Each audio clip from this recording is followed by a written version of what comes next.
Open settings application, then select connected devices, then scroll up, then select Android Auto, then scroll up, then you can see option of customize launcher, select it.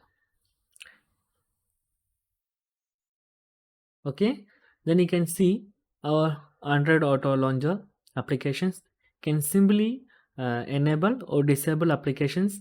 Also, you can move the applications as you wish. Like you need more application, you can tick or untick, or you can just move applications like this.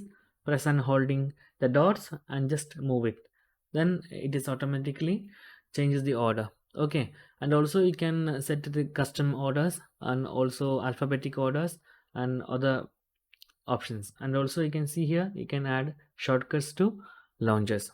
So it's very useful. Okay guys, okay, very simple tutorial. If you need any kind of Android or iPhone tutorial, just comment below. I will post my replays as video so you can easily watch and understand it. And if you enjoyed this video, please like, comment, share and subscribe our channel for getting more videos like this. Thank you so much for watching. Have a nice day. Bye bye.